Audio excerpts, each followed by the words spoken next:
Партиската чистка на раководството и извршниот одбор нема да ја зафати и пратеничката група на СДСМ. Филипче нема да бара враќање на пратеничките мандати затоа што смета дека тие се искусни професионалци кои се добар репрезент на партијата во собранието.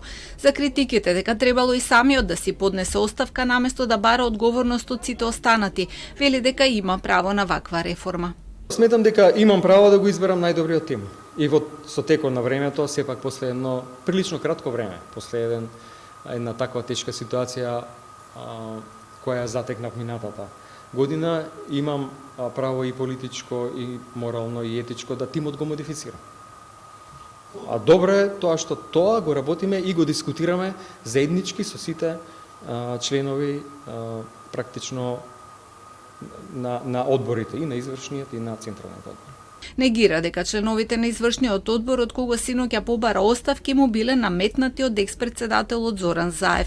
Обвини дека тоа е теза на ВМРО ДПМН, но тоа обвинување провејува и во реакциите на партиското членство кое е поделено за синоќешниот потек. На социјалните мрежи обвинуваат дека неговиот потек уште еднаш покажува дека СДСМ е султан партија и нема никаква врска со демократија.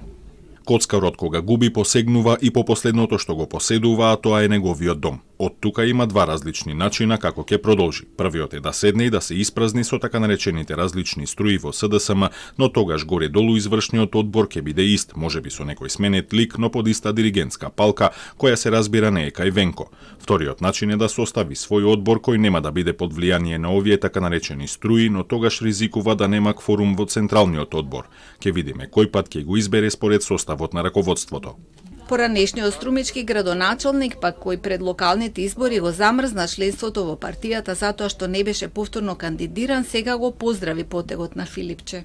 Како замрзнат член, сметам дека иако дел од претходните одлуки на раководството на мојата СДСМ беа исклучително нетактични, денешниот чекор е движење напред. Ова е одлука што треба да се поздрави, затоа што отвара простор за вистинска промена.